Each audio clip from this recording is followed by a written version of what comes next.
Bismillahirrahmanirrahim. Assalamualaikum warahmatullahi wabarakatuh.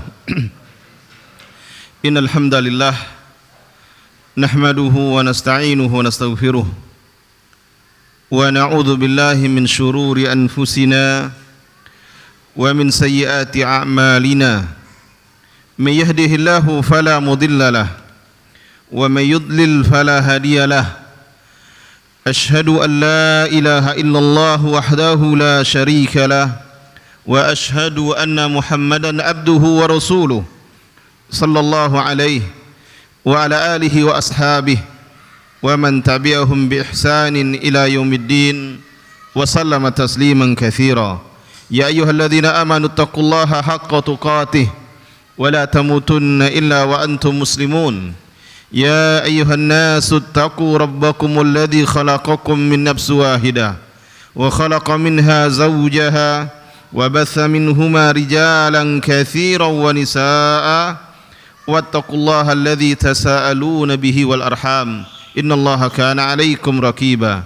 يا أيها الذين آمنوا اتقوا الله وقولوا قولا سديدا يصلح لكم أعمالكم ويغفر لكم ذنوبكم ومن يطع الله ورسوله فقد فاز فوزا عظيما. أما بعد فإن أصدق الحديث كتاب الله وخير الهدي هدي محمد صلى الله عليه وسلم وشر الأمور محدثاتها وكل محدثة بدعة وكل بدعة ضلالة وكل ضلالة في النار. Alhamdulillah, malam hari ini kita kembali bertemu di rumah Allah yang mulia ini, di majelis yang semoga diberkahi oleh Allah Subhanahu wa taala. Malam hari ini kita kembali melanjutkan kajian kita, kajian Kitabul Jami', bab tarhib min masawi'il akhlaq, bab ancaman atau menumbuhkan rasa takut terhadap akhlak yang buruk. Hadis 1506, atau kalau di dalam kitab Tawdihul Ahkam penulis memberi nomor hadis 1314, jadi ada perbedaan. Kemudian dalam naskah yang lain ada beda lagi nomornya. Qala al-muallif rahimahullah taala wa an Anas radhiyallahu anhu qala Rasulullah sallallahu alaihi wasallam man kaffa ghadabahu kaffa Allahu anhu adzabahu. Akhrajahu at-Tabrani fil Awsat walahu syahidun min hadis Ibnu Umar inda Ibni Abi Dunya. Dan dari Anas radhiyallahu anhu, beliau berkata, telah bersabda Rasulullah sallallahu alaihi wasallam, barang siapa yang menahan amarahnya, maka Allah menahan azabnya darinya.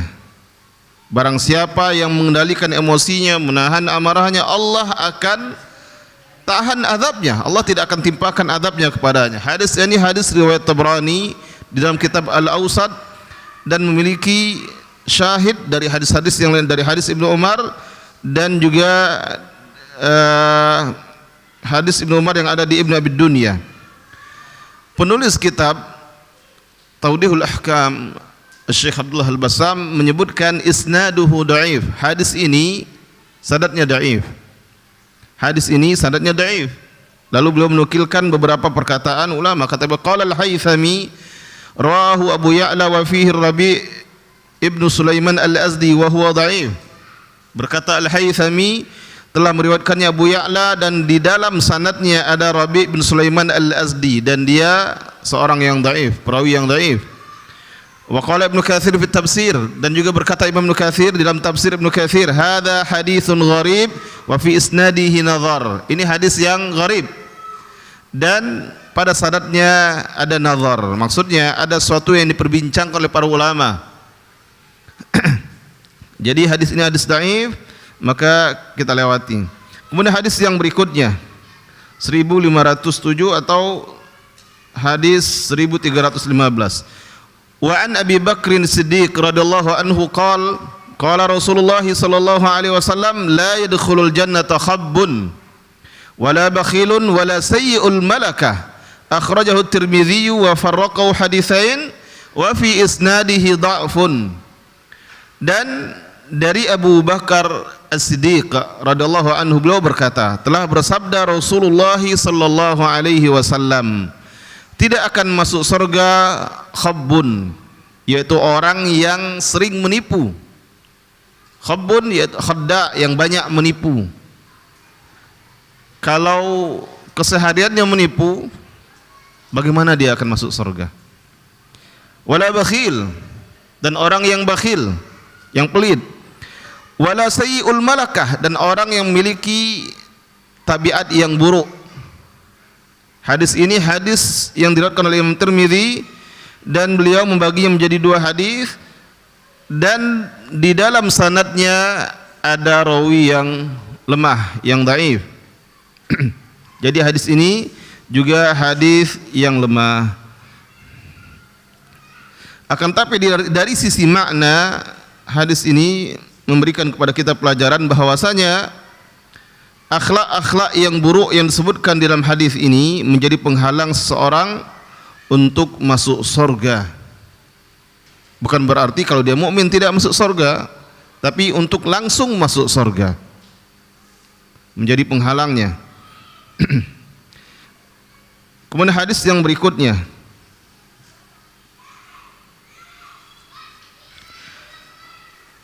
wa an Ibnu Abbas radhiyallahu anhuma qala Rasulullah sallallahu alaihi wasallam, man tasamma'a haditsa qaumin wa hum lahu karihun subba fi udhunaihi al-anuku yaumal qiyamah, yakni rasas, akhrajahu al-Bukhari. Dan dari Ibnu Abbas radhiyallahu anhuma, beliau berkata, telah bersabda Rasulullah sallallahu alaihi wasallam, barang siapa yang berusaha mendengar pembicaraan orang lain, kalau bahasa kita mungkin kepo, apa yang dibicarakan orang, ingin tahu saja. Kalau bahasa sekarang mungkin seperti itu. Wahum lahu karihun, sedangkan orang yang sedang berbicara tersebut tidak suka pembicaraan mereka didengar, dicari tahu. Maka yang seperti ini, kata Rasulullah, orang-orang yang selalu ingin tahu saja apa yang dibicarakan oleh orang lain padahal dia tidak diajak, subba fi udhunai, maka kelak pada hari kiamat akan dituangkan di kedua telinganya timah panas. Berarti ini bukan perkara sepele, sampai ancamannya azab. Dituangkan ke telinganya timah panas pada hari kiamat kelak. Nah, hadis sahih riwayat Bukhari. Ada beberapa pelajaran yang bisa kita petik atau kita simpulkan dari hadis ini. Yang pertama, sebagaimana disebutkan di dalam kitab Tawdihul Ahkam, al-haditsu dalilun ala tahrimil istima' ila hadithi man yakrahu sima'a hadithi. Hadis ini menjadi dalil tentang haramnya mendengarkan pembicaraan orang yang tidak suka didengarkan apa yang mereka bicarakan. Jadi kalau ada dua orang, walaupun itu kawan kita, sedang berbicara, mungkin urusan ya mereka saja yang ingin membicarakannya, tidak ingin orang lain mendengarkannya, atau mungkin ada masalah privasi, masalah pribadi yang sedang dibicarakan, maka tidak boleh bagi orang lain mendengarkan pembicaraan tersebut.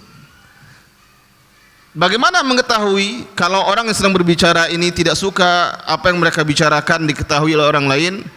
Kata penulis, yang pertama dengan ungkapan yang jelas dari orang yang berbicara.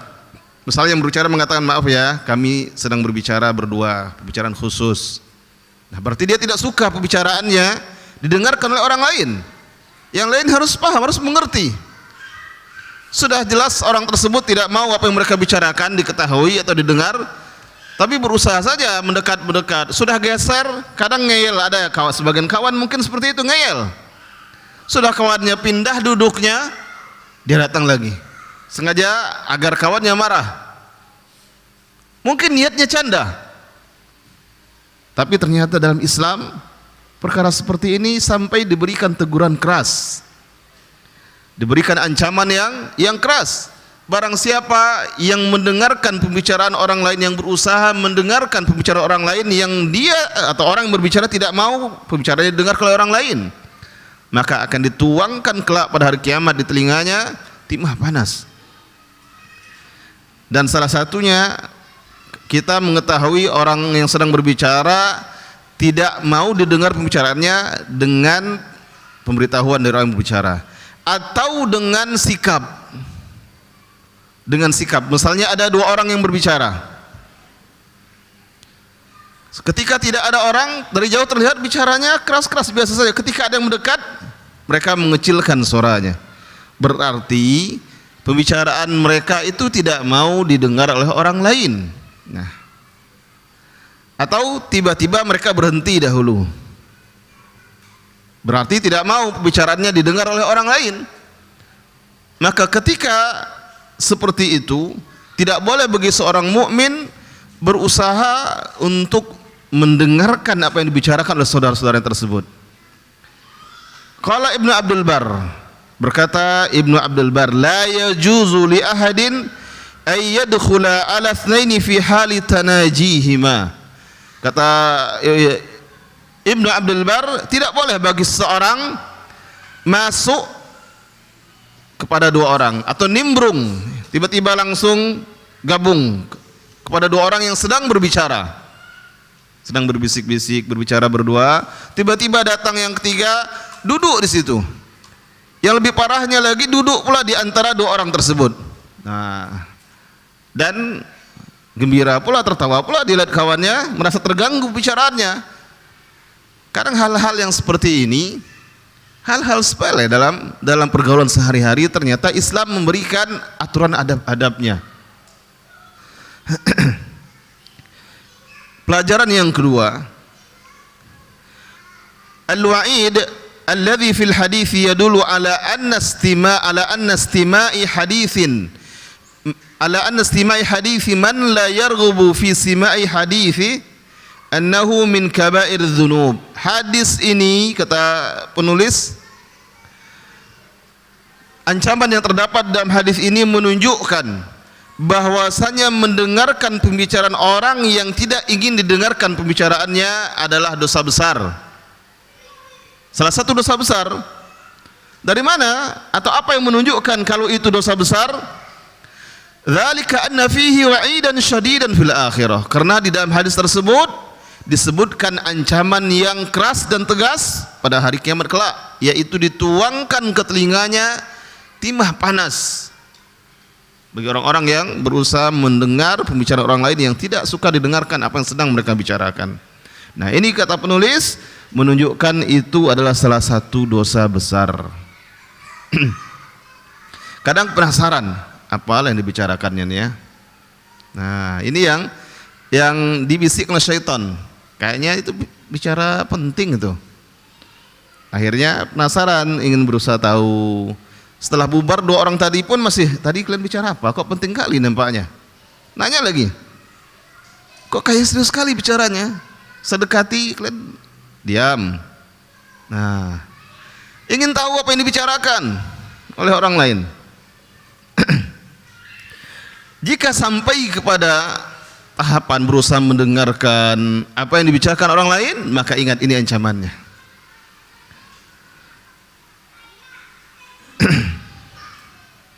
Pelajaran yang ketiga, min adabil mujalasah, di antara adab-adab bermajelis, adab-adab duduk bersama orang-orang, an la yadkhulal insanu fi hadithi itsnain lam yudkhilahu fi, agar seseorang itu tidak ikut nimbrung masuk ke pembicaraan dua orang yang sedang berbicara dan mereka tidak mengajaknya gabung. Nah, adabnya dalam Islam jangan masuk. Kalau tidak diajak gabung, maka jangan gabung. Orang sedang berbicara, mungkin berbicara yang boleh jadi misalnya antara dua orang ini ada hal-hal penting atau hal-hal privasi yang dibicarakannya, tidak boleh langsung duduk di situ dan ikut memotong pembicaraan orang lain. Bagaimana seharusnya? Izin, boleh saya gabung? ini pembicaraan kayak penting nih, boleh enggak saya gabung? Nah, kalau memang ayo silahkan kita duduk bersama, berarti tidak masalah seperti itu.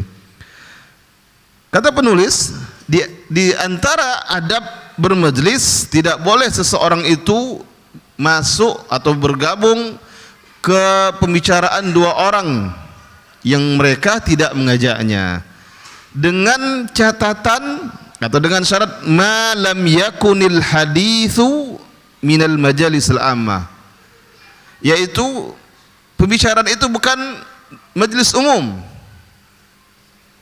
bukan di majelis-majelis umum, au yakunu min masail, atau bukan atau termasuk masalah-masalah ilmiah, masalah-masalah ilmu yang dibahas. Kalau membicarakan masalah ilmu, berarti kalau dilihat dari penjelasan ini, apabila pembicaraan tersebut masalah-masalah yang disitu ada privasi. Kalau masalah ilmu maka tidak apa-apa. Atau kalau itu di majelis umum maka juga tidak apa-apa, kecuali ada pernyataan langsung dari orang yang sedang berbicara. Maaf, kami ingin berbicara berdua dahulu. Walaupun dia di tempat terbuka, tempat umum, lalu datang orang kawannya mendekat, maaf, boleh kami berbicara berdua dahulu. Nah, berarti dia tidak mau apa yang dibicarakannya diketahui oleh orang lain. Ini pelajaran yang ketiga. Pelajaran yang keempat, kama yuhramu istima'u kalamil itsnain al-mutanajain, sebagaimana diharamnya mendengarkan pembicaraan dua orang yang sedang berbicara atau sedang berbisik-bisik. Tadi dikatakan hukumnya haram. Fa ashaddu minhu hurmatan, maka yang lebih haram lagi, lebih keras dan tegas lagi keharamannya, ayat tali'a minal amakinil murtafi'ah, seseorang melihat atau mengintip orang lain dari tempat yang tinggi, au min khilalil abwab wal judran, atau dari pintu, celah pintu, atau dari dinding, melihat ke auratin nasi fi manazilihim. Kalau bahasa lainnya ngintip orang sedang mandi, ngintip orang di rumahnya, di kamar. Ada orang-orang yang punya penyakit seperti itu. Ada yang memang ngintip mungkin karena mau maling, ada orang enggak di dalam rumah. Ada juga yang tidak. Kalau mendengar pembicaraan orang lain saja tanpa izin, tanpa persetujuan dari orang yang sedang berbicara, hukumnya haram. Apalagi berusaha melihat apa yang ada di dalam rumah seseorang, baik itu dari tempat yang tinggi, naik misalnya ke tempat yang tinggi, dilihat ke rumah orang yang di sebelahnya, atau ngintip dari celah pintu, dari celah jendela, dari dinding dan sebagainya. Kalau sekarang mungkin tidak lagi seperti itu, bisa mungkin pakai kamera video dan sebagainya. Maka ini jauh lebih tegas dan keras keharamannya. Oleh karena itu di pelajaran yang kelima, di poin yang kelima, penulis menyebutkan, walau anna sahibal manzil, seandainya pemilik rumah yang diintip oleh orang lain tadi, asabahu fi ainihi, atau asabahu fi ainihi, memukulnya di matanya. Jadi ketika ada yang ngintip, pemilik rumah memukul mata orang yang mengintip tadi. Au fi udhunih, atau memukul telinganya. Au fi ghairihima limuaqabatihi, atau yang lainnya, mungkin wajahnya, kepalanya, atau apa saja dipukul oleh pemilik rumah yang tahu kalau ada orang yang mengintip, lalu dia pukul untuk menghukumnya karena dia telah nguping atau dia ngintip. Lam yakun dhaminan ma talifa bidzalika min a'dha'i, maka dia tidak bertanggung jawab. Ini dalam syariat Islam, tidak bertanggung jawab terhadap kerusakan yang dialami oleh orang yang ngintip tadi pada anggota tubuhnya. Misalnya ngintip dari dinding kamar mandi yang memang tidak beratap, nampak kepalanya dipukul sama yang sedang di kamar mandi sampai berdarah. Dalam Islam dia tidak bertanggung jawab, tidak dituntut apa-apa dalam Islam orang yang diintip tadi. Faqad taqaddam, kata penulis, faqad taqaddama hadits Abi Hurairah fil Bukhari wa Muslim, dan sungguh telah berlalu disebutkan hadis riwayat Bukhari dan Muslim, anna Nabiy sallallahu alaihi wasallam qala, bahwasanya Nabi sallallahu alaihi wasallam bersabda, law anna imra'an ittala alayka bighairi idzin, jika seseorang mengintipmu tanpa izin. Yang namanya ngintip kan tidak izin, ya. Atau berusaha melihat kepada isi rumahmu, kepadamu yang ada di rumah tanpa izin, fa khadhaftahu bihasah, kemudian engkau melemparnya dengan batu. Kalau hasah itu batu kerikil, batu kecil. Sempat lemparnya dengan batu gilingan, ngeri juga kan? Ya, di dapur, di dekat dari kamar mandi dan sebagainya, nampak ada yang ngintip, dilempar dengan batu gilingan cabai itu. Bagaimana besarnya? Kerikil kecil saja kalau mengenai kepala lumayan sakit. Kata Rasulullah, fa khadhaftahu bihasa, kemudian engkau melemparnya dengan batu kerikil, fa faqata ainaihi, lalu engkau lemparanmu menyebabkan matanya buta. Sampai kalau seperti itu gambaran dari Nabi sallallahu alaihi wasallam. Kata Nabi apa? Lam yakun alaika junah, maka tidak ada apa-apa bagimu. Tidak apa-apa. Sampai seperti, tapi juga hati-hati. Jangan salah pula. Orang ngintip hendak, ini bahaya juga. Kadang mungkin anak sendiri main kan, manjat-manjat, nampak kepala, dikira orang ngintip, dipukul dan sebagainya, ternyata anak sendiri. Nah, tapi hadis ini menunjukkan atau mengajarkan kepada kita bahwasanya tuan rumah yang merasa terganggu dan tidak nyaman dengan perlakuan orang lain, mengintip ke rumahnya dan sebagainya, ketika dia melakukan sesuatu sebagai bentuk tegurannya dengan cara memukul, melempar dan sebagainya, lalu terjadi sesuatu yang tidak diinginkan, cedera, maka dia tidak dituntut. Oleh karena itu dalam hadis riwayat Ahmad dan Nasa'i ada tambahan, fala fidyata lahu, maka tidak ada fidyah, tidak ada denda baginya. Wala qisas, dan tidak ada qisas. Misalnya dia melempar tetangganya yang punya kegemaran ngintip,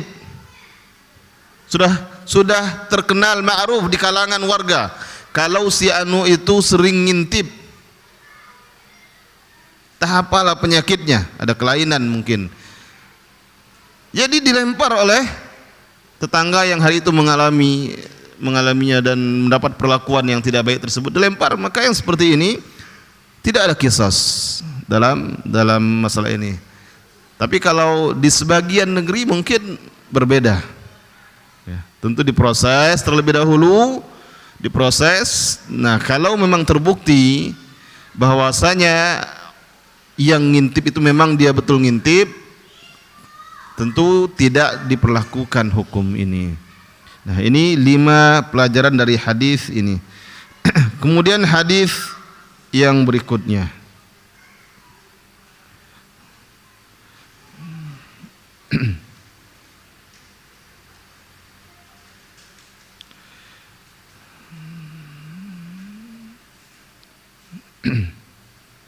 Hadis 1510.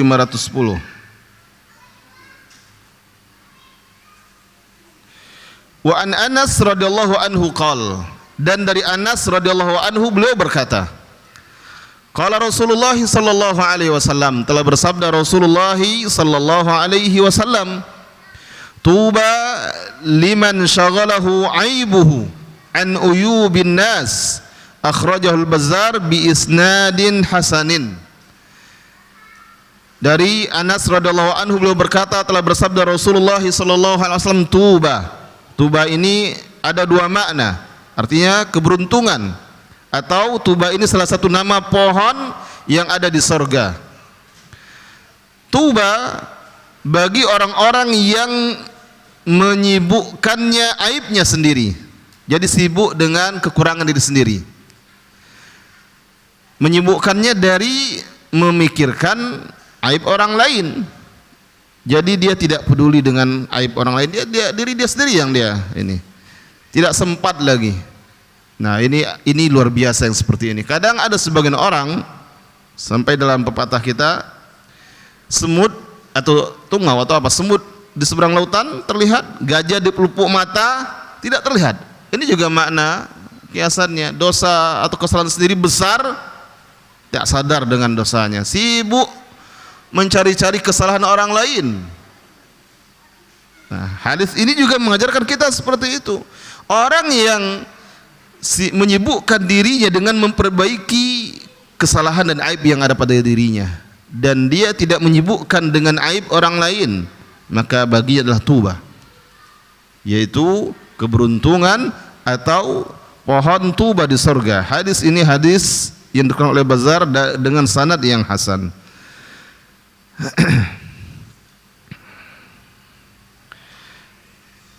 Pelajaran yang kita petik dari hadis ini, hadis yang mulia ini di dalamnya terdapat arahan dan bimbingan bagi orang-orang yang ingin berjalan menuju Allah Subhanahu wa taala.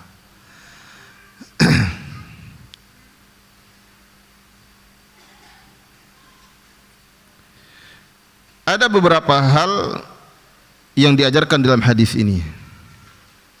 Yang pertama, man syaghalahu aibuhu fasara jaddan fit takhallus min radha'ilidz dzunub. Barang siapa yang aibnya sendiri menyibukkannya, dia sibuk dengan aib sendiri.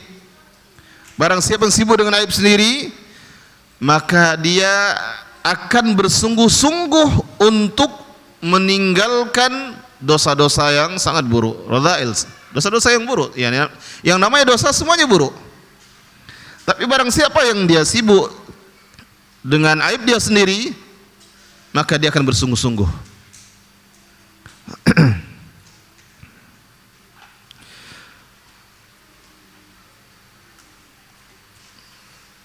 Yang seperti ini, orang yang seperti ini, yang sibuk dengan aib dia, sehingga dia bersungguh-sungguh meninggalkan dosa, meninggalkan maksiat, maka diharapkan dia betul-betul meninggalkan dosa-dosa tersebut. Famithlu hadza yurja ayyatakhalla minha. Maka yang seperti ini, orang yang menyibukkan diri dengan dosa sendiri, dengan aib sendiri, kekurangan diri sendiri, maka dia diharapkan akan meninggalkan perbuatan-perbuatan dosa tersebut dan menjadi orang yang bersungguh-sungguh dan orang yang berusaha bersungguh-sungguh untuk menjadi orang yang bertakwa dan yang bersih dari berbagai kotoran dosa. Kenapa? Karena dia tahu dirinya. Kalau melihat aib orang lain, dia ingat aib dia. Oh, saya lebih parah dari itu. Tidak berani dia menyibukkan diri mencari-cari aib orang lain, merasa tidak ada manfaatnya. Yang paling bermanfaat itu adalah memikirkan aib dosa sendiri, lalu memperbaiki diri. Ini yang bermanfaat. Maka orang yang selalu ingat dengan aib kesalahan diri sendiri, memperbaiki diri, maka ini yang dengannya dia akan menjadi orang-orang yang bersungguh-sungguh untuk meninggalkan dosa, sehingga menjadi orang yang bertakwa dan bersih dari berbagai kotoran-kotoran dosa tersebut. Kemudian yang kedua, man takhalla an wadirudz dzunub. Barang siapa yang berusaha meninggalkan berbagai kotoran-kotoran dosa, fa innahu sayatahalla bi fadailil akhlaq. Maka orang yang seperti ini akan berusaha menghiasi dirinya dengan akhlak-akhlak yang mulia, karena dia tahu tentang dosanya, maksiatnya, maka dia akan berusaha memperbaiki dirinya. Orang seperti ini, kata penulis, akan berusaha menghiasi dirinya dengan akhlak-akhlak yang mulia. Dan awal akhlak yang mulia itu adalah ketaatan kepada Allah. Kata penulis, allati awwaluha ta'atullah ta'ala wa fi'lu ma yujammiluhu wa yuhadzibuhu wa yuqarribuhu. yaitu mentaati Allah Ta'ala, kemudian melakukan apa yang membuatnya semakin bagus, kemudian membuatnya semakin terdidik dan mendekatkannya kepada Allah Subhanahu wa Ta'ala. Kemudian yang ketiga,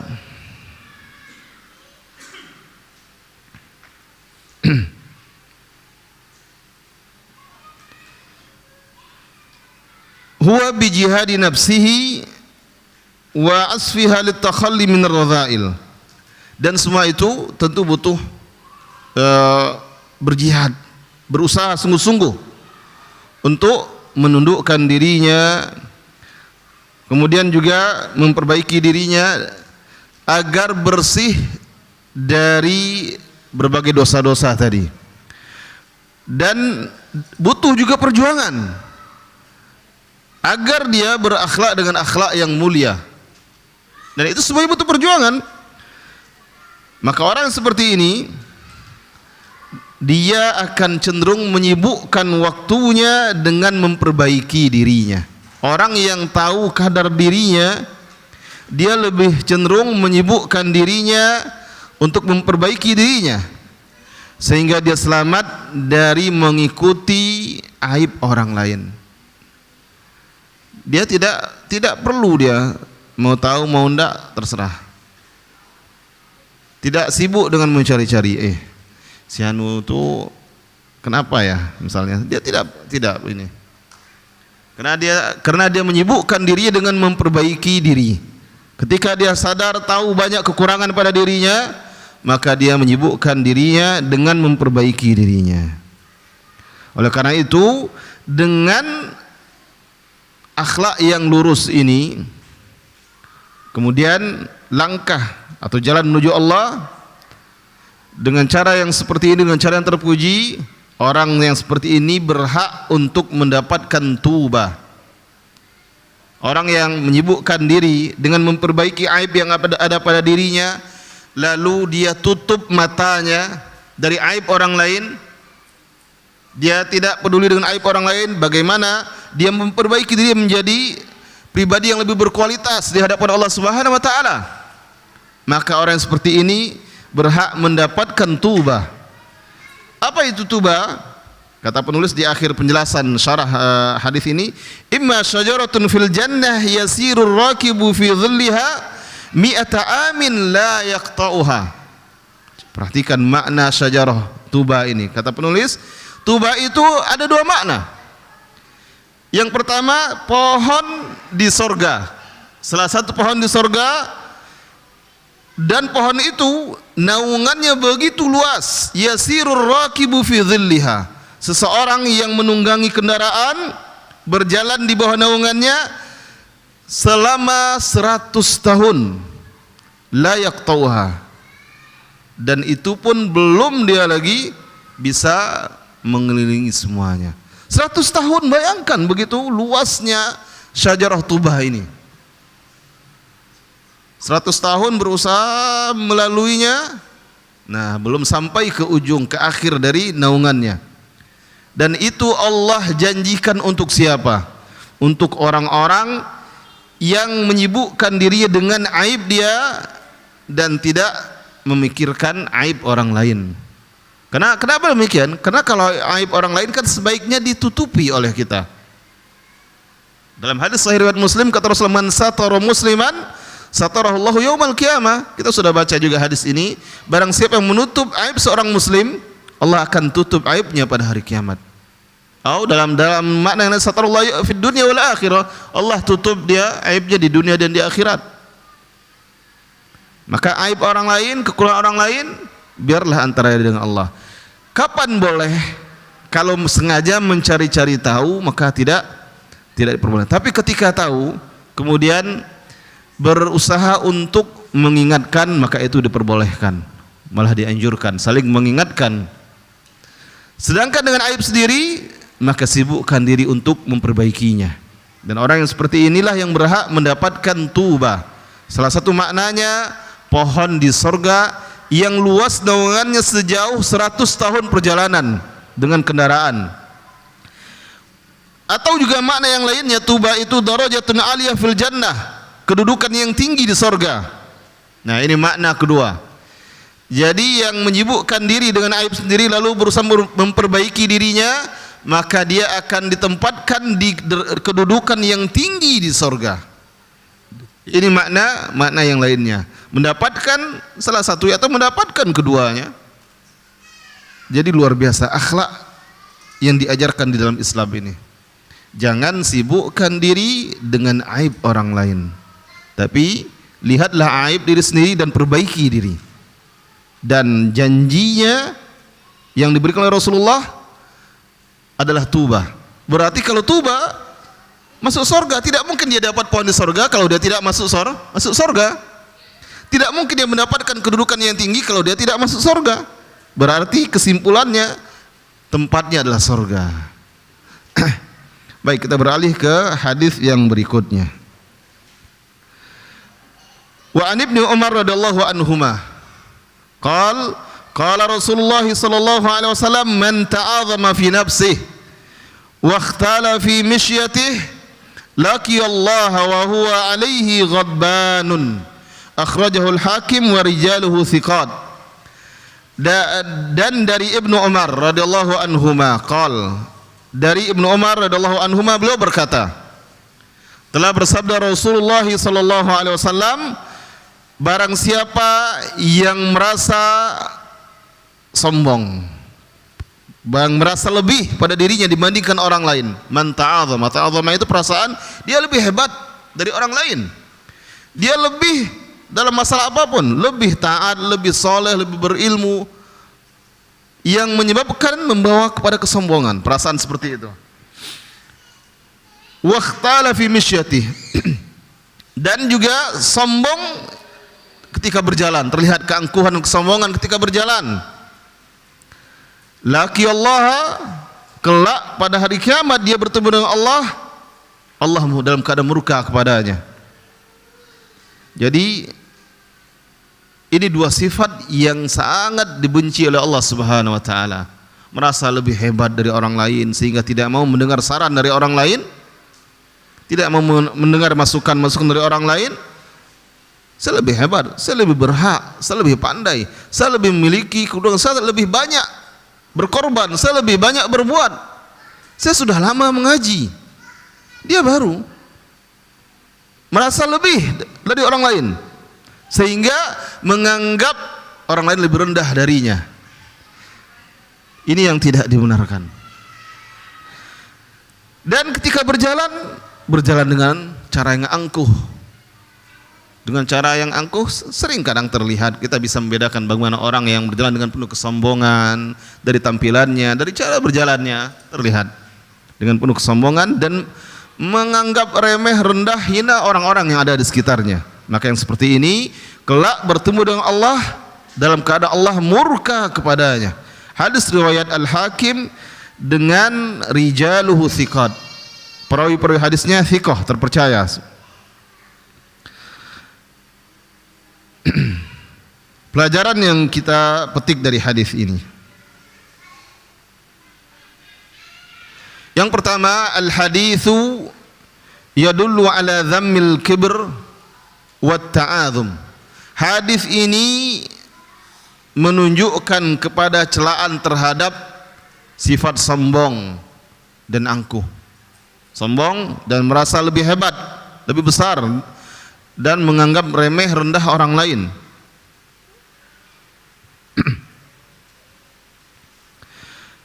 Dan memperlihatkan sifat sombong tersebut dalam cara berjalannya. Jadi hadis ini celaan terhadap sifat sombong, kemudian memperlihatkan kesombongan yang ada pada dirinya dari cara berjalannya. Berjalan dengan penuh keangkuhan, congkak dan sombong dengan cara berpakaiannya. Berpakaian, misalnya kalau di sini Syekh menyebutkan penulis wa fi libasi fa yusbilhu, dari cara berpakaiannya, maka lalu dia memakai pakaian yang isbal, menutup mata kakinya. Karena isbal itu sendiri adalah salah satu bentuk kesombongan. Wa fi kalamihi, kemudian dari pembicaraan, dari kata-katanya, meninggi terus dan menganggap remeh, merendahkan orang lain. Ketika berbicara, misalnya lagi duduk-duduk dengan kawannya, lihat jam kawannya, apa nih? KW nih, enggak main misalnya. Lihat handphone kawannya, apa nih? Sekarang iPhone berapa misalnya. Merendahkan orang lain saja. Yang seperti ini, maka Allah murka kepadanya. Bertemu dengan Allah kelak pada hari kiamat, Allah murka kepadanya.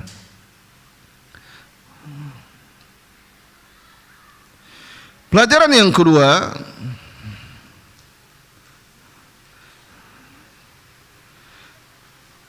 amma inna Allah ta'ala fa innahu yalqa rabbahu yawmal qiyamah wa huwa alaihi ghadban. Kalau di mata manusia, orang-orang seperti ini pasti dibenci oleh orang lain tentunya. Orang-orang yang padanya ada kesombongan, merendahkan orang lain, menganggap remeh orang-orang lain, tentu tidak disukai oleh orang-orang yang ada di sekitarnya. Kalau ada yang masih mendekat, itu biasanya penjilat. Ada manfaat yang didapatkannya. Biasanya seperti itu. Mungkin dia mendapatkan manfaat-manfaat yang tak seberapa, maka tetap mau mendekat. Sedangkan pada umumnya orang tentu membencinya. Maka orang yang padanya ada kesombongan lalu dia perlihatkan kesombongan tersebut, dia di sisi Allah adalah orang yang Allah murkai. Dan murkanya Allah itu menjadi sebab dia berhak mendapatkan azab Allah. Karena apa? Karena kesombongan dan menganggap ramai orang lain adalah salah satu dosa besar. Al-kibr wa ta'adzum, sombong, kemudian merasa besar dan menganggap remeh orang lain, min kabair dzunub, termasuk dosa besar.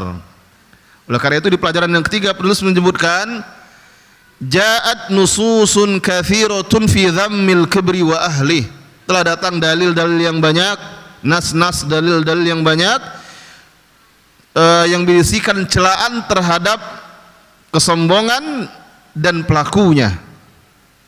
Seperti firman Allah Subhanahu wa taala di dalam surat An-Nahl. Surah An-Nahl ayat 23 Allah berfirman, "Innahu" masuk waktu Isya. "Innahu la yuhibbul mustakbirin." Sesungguhnya dia, yaitu Allah Subhanahu wa taala, tidak menyukai orang-orang yang berlaku sombong. Jelas, kalimatnya jelas, Allah tidak menyukai, berarti Allah membencinya.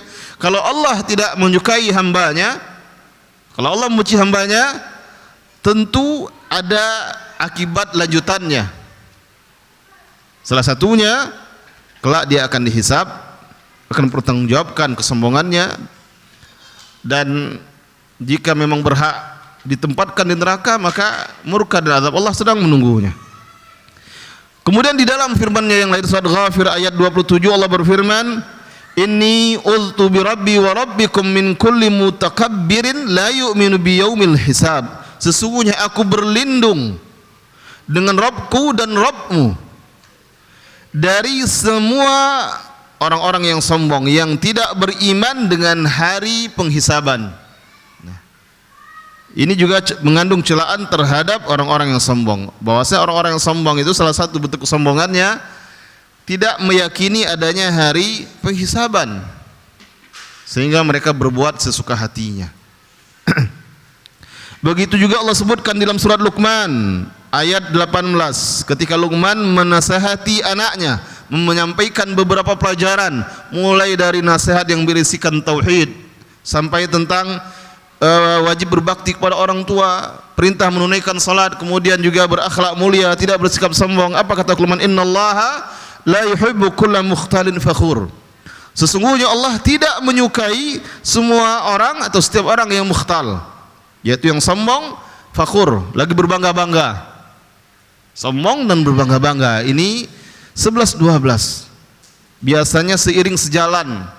Orang yang sombong itu selalu merasa bangga dengan apa yang ada padanya. Maka disebutkan di sini dalam satu ayat, "Innallaha la yuhibbu kulla mukhtalin fakhur." Sesungguhnya Allah tidak menyukai orang yang sombong lagi membanggakan diri. Dan ini juga celaan terhadap sifat kibir, sifat sombong. Kemudian disebutkan di dalam hadis yang diriwayatkan oleh Muslim dari Ibnu Mas'ud bahwasanya Nabi sallallahu alaihi wasallam bersabda, "La yadkhulul jannata man fi qalbihi mithqalu dzarratin min kibr." Tidak akan masuk surga orang yang di hatinya ada kesombongan sebesar biji zarrah. Tidak akan masuk surga. Maksudnya kalau dia mukmin, dia tidak akan langsung masuk surga. Tidak, itu menjadi penghalangnya untuk langsung masuk surga. Sudah, baik. Silakan muadzin mengumandangkan azannya. Ikhwas semuanya, kita lanjutkan kajian kita.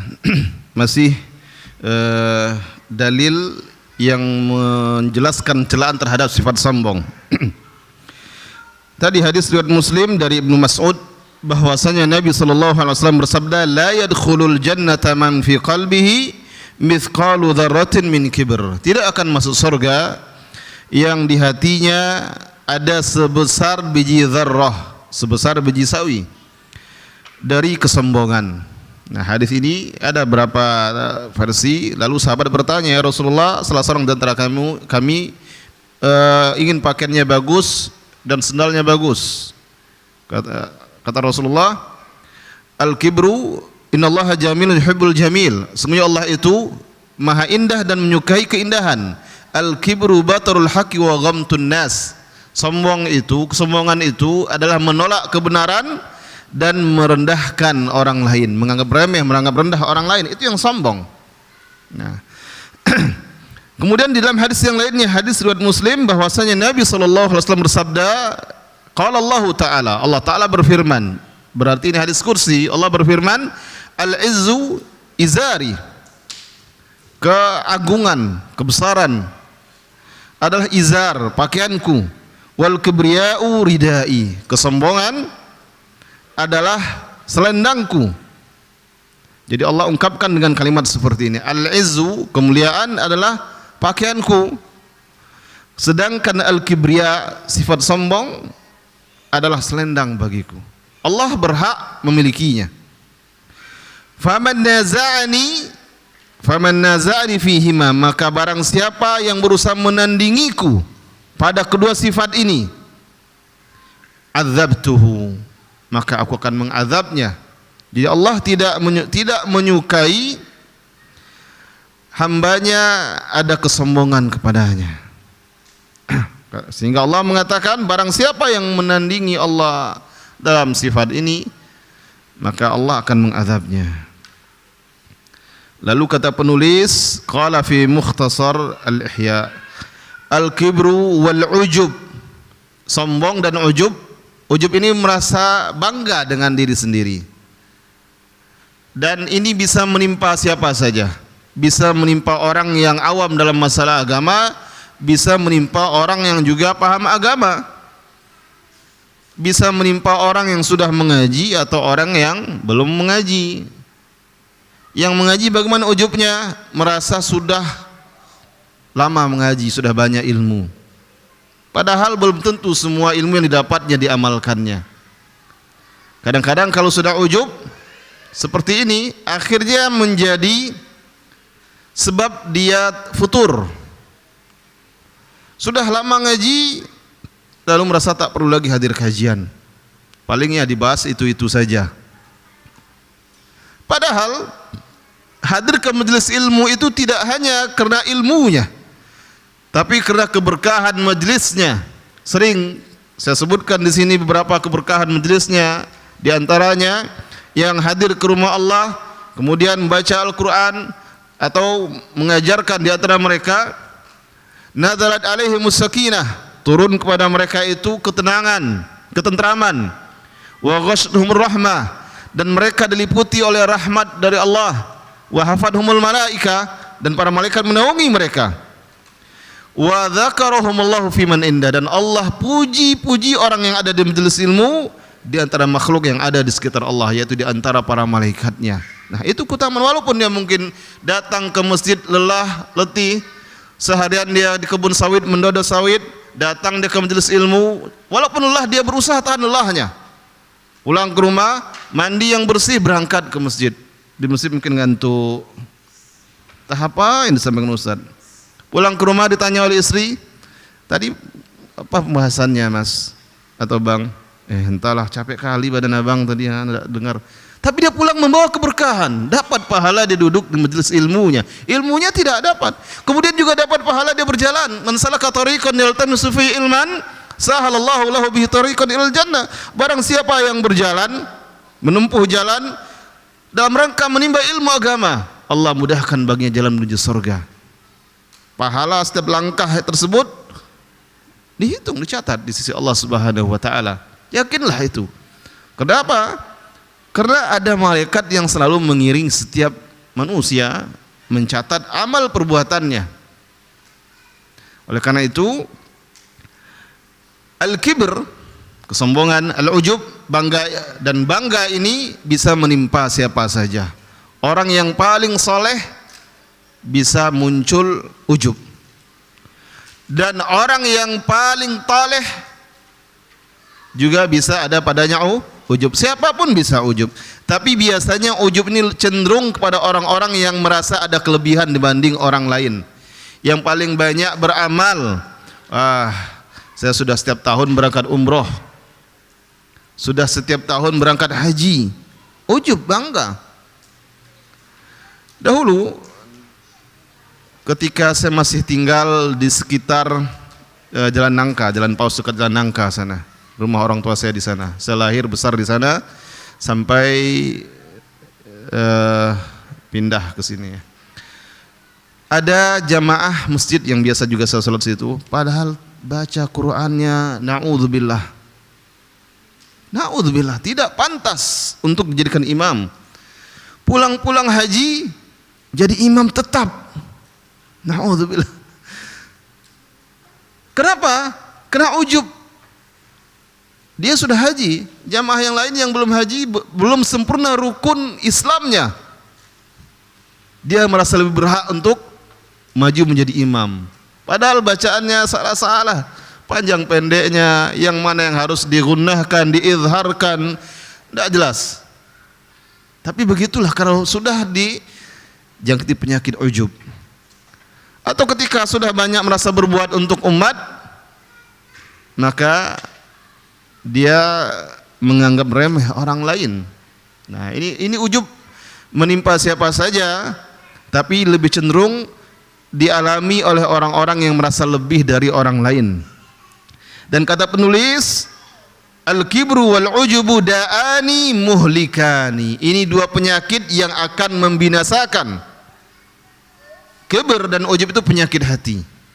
Jika ada pada diri seorang mukmin, mukminah, dan dia tidak berusaha untuk membersihkan diri dari penyakit ini, maka ini penyakit yang kelak akan membinasakannya. Karena di dalam hadis disebutkan dia bertemu dengan Allah, Allah dalam keadaan murka kepadanya. Kalau Allah murka, tidak mungkin Allah diamkan begitu saja, apalagi itu di hari kiamat. Wal mutakabbir wal mu'jabu sakimani maridhan. Orang yang sombong, orang yang ujub itu hakikatnya dua orang yang sakit. Walau zahir fisiknya tidak sakit, tapi orang yang ada sombong dan ujub itu pada hakikatnya adalah dua orang yang sakit. Wa huma indallahi mamkutani baghidhan. Dan kedua orang yang ada dua penyakit ini adalah orang yang dibenci dan dimurkai oleh Allah Subhanahu wa taala. Wa qad dhamma Allahu al-kibra fi mawadi' min kitabih. Allah mencela kesombongan dalam beberapa tempat di dalam kitabnya. Salah satunya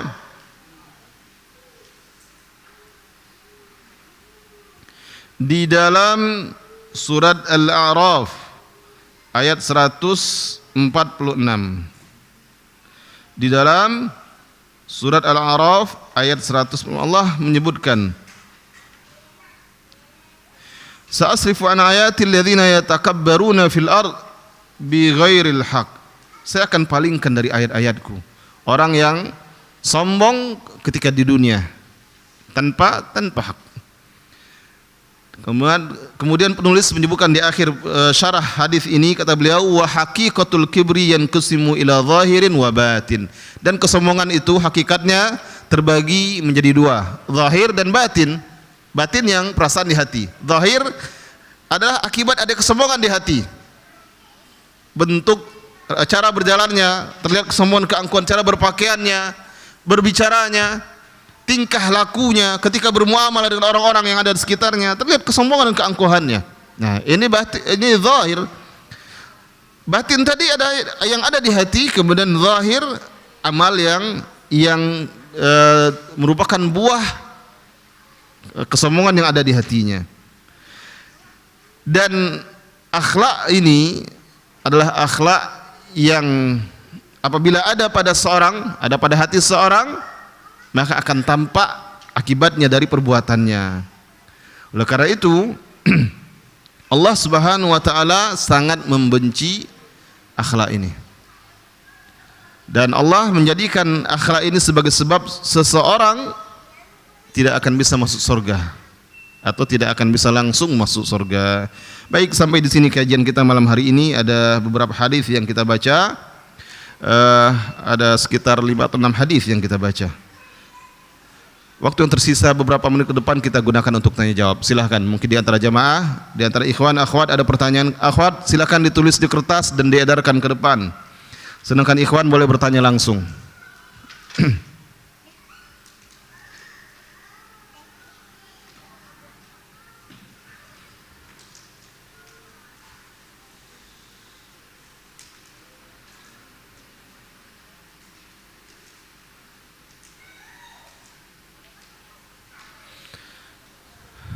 Baik, silahkan. Waalaikumsalam warahmatullahi wabarakatuh.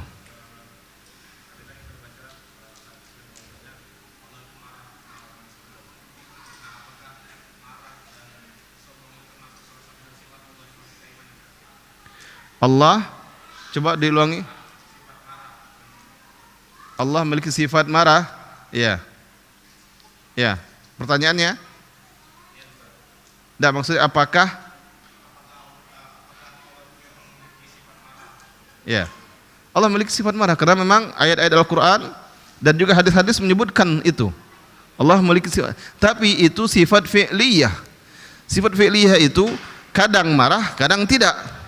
Tidak selalu marah terus, tapi ada kalanya Allah marah. Kemudian begitu juga menyombongkan diri, itu hanya hak Allah Subhanahu wa taala. Sedangkan makhluk tidak berhak menyombongkan dirinya. Sedangkan Allah, maka tidak ada satupun yang berhak menandingi Allah dalam sifat ini. Allah sebutkan dalam Al-Quran, dalam hadis, bahkan dalam hadis Allah sebutkan al-kibriya'u ridai, bahkan kesombongan itu bagikan selendang bagiku.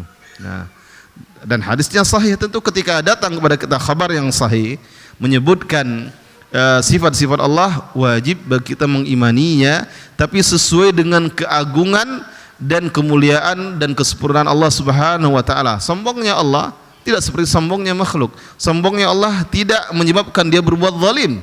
Karena juga banyak ayat-ayat dan dalil lain mengatakan Allah itu tidak mendolimi hamba-hambanya. Sombongnya dalam artian membanggakan kekuasaannya, kesempurnaannya. Sedangkan kalau manusia ketika ada kesombongan padanya, cenderung dia akan berbuat yang lainnya, kezaliman, bentuk kezaliman yang lainnya, menganggap remeh orang lain, merendahkan orang lain, menganggap hina orang lain. Sedangkan Allah ketika sombong, kesombongan padanya, Allah sudah sebutkan dalam banyak, Allah tidak menzalimi hamba-hambanya, bahkan yang berdosa pun Allah tidak menzalimi. Allah berikan hukuman sesuai dengan kadar dosanya, dan hukuman itu pun karena sebab kezaliman yang diperbuat oleh hamba-hamba tersebut. Setelah Allah turunkan Al-Quran, kitab-kitabnya, Allah utus para rasulnya menjelaskan kepada mereka kebenaran. Tapi karena sebagian dari hamba-hamba Allah kadang tidak mengimani apa yang Allah telah turunkan, maka akhirnya mereka berbuat zalim terhadap diri sendiri, dan Allah berikan hukuman sesuai dengan dosa mereka. Allah tidak menzalim sedikit pun dari hamba-hambanya. Wallahu a'lam bissawab. Ya. Waalaikumsalam warahmatullahi wabarakatuh. Ya, baik. Berkirim Al-Fatihah untuk orang yang meninggal. Ya.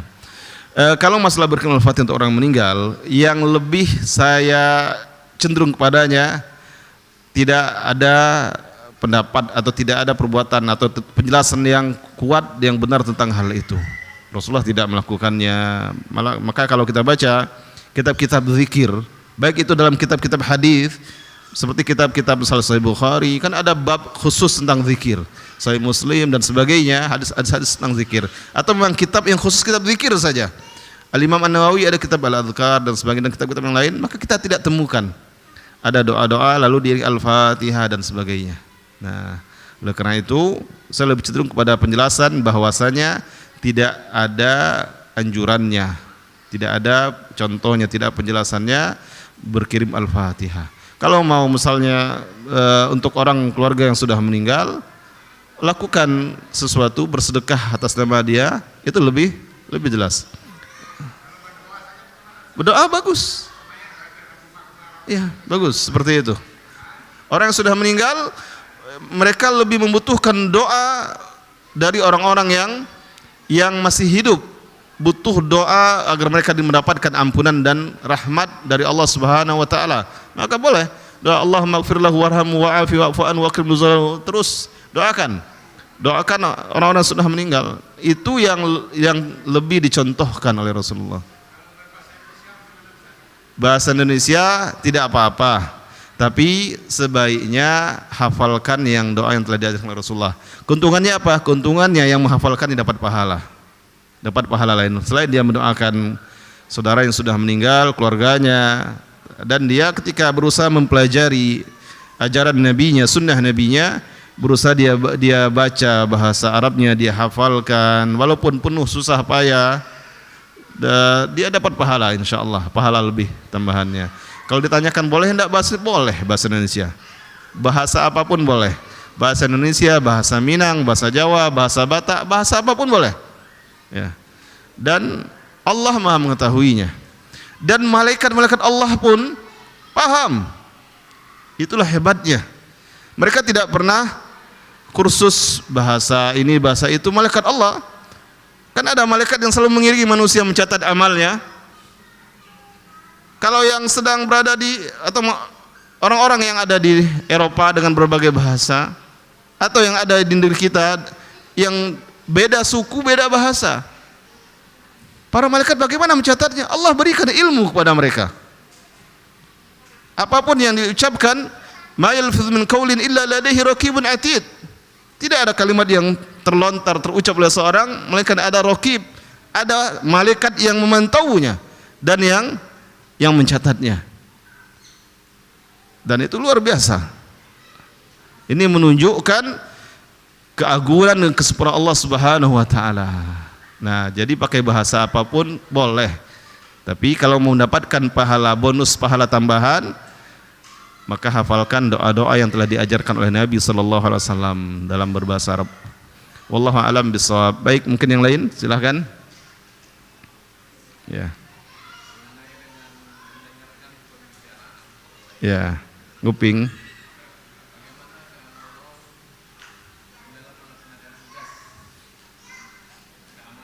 Ya.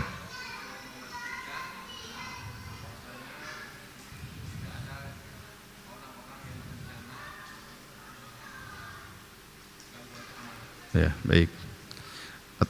Atau mungkin kalau sekarang dengan yang lebih canggih menyadap. Nah, itu tidak apa-apa yang seperti itu. Kalau dalam rangka tugas yang seperti itu tidak apa-apa, ya.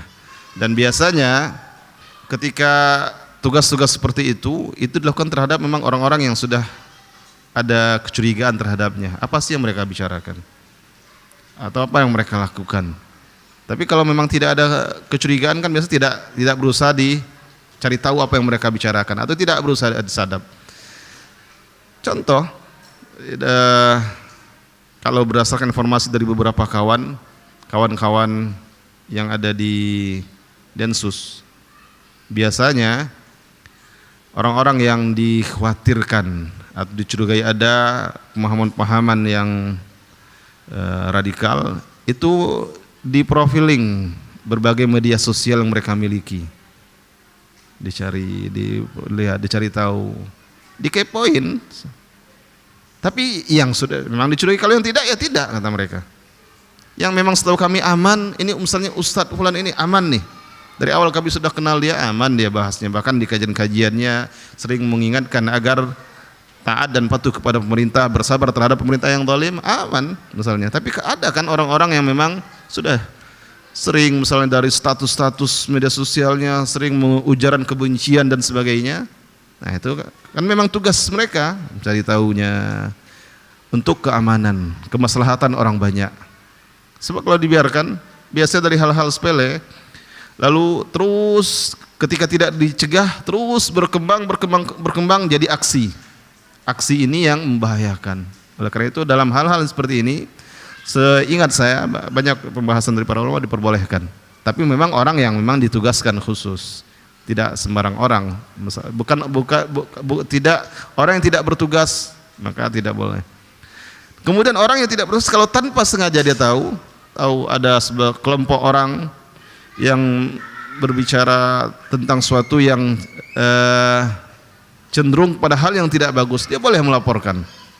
Persekongkolan jahat misalnya, dia boleh melaporkan kepada pihak yang berwenang atau kepada orang-orang yang mungkin bisa mencegahnya. Nah itu seperti itu diperbolehkan dan tidak masalah dalam agama kita. Wallahu a'lam bishawab. Contoh lainnya mungkin kalau di security di perusahaan mungkin ada seperti itu juga. Dicari aman. Dia kalau memang bagian dari tugasnya tidak apa-apa. Ya. Kalau memang bagian dari tugasnya, maka tidak apa-apa dan tentu berbeda dengan orang yang mendengar nguping orang lain dan dia bukan tugasnya atau hanya sekedar ingin tahu saja. Berbeda dengan orang yang memang tugas dia baik dari kalau dia di suatu lembaga keamanan atau apa saja, tugas dia mencari tahu memastikan aman dan sebagainya, maka tidak apa-apa. Contoh misalnya ketika akan ada kunjungan pejabat dari pusat, presiden atau apa saja pejabat besar, petugas keamanan kan berusaha mengamankan dari awal jauh-jauh hari sudah berusaha melihat kondisi, memantau situasi dan kondisi keamanan di tempat yang akan dikunjungi dan mengkondisikannya agar ketika kunjungan dilakukan aman. Nah itu boleh seperti itu, walaupun karena memang dia bertugas seperti itu. Nah insya Allah tidak apa-apa ya. Ada lagi? Cukup ya. Baik, ada pertanyaan yang lain? Kalau sudah tidak ada, kita cukup sampai di sini kajian kita malam hari ini. Semoga bermanfaat untuk kita semuanya sampai bertemu di bulan depan insyaallah. Wabillahi taufiq wal hidayah wa sallallahu wasallam ala nabiyina Muhammad. Wassalamualaikum warahmatullahi wabarakatuh.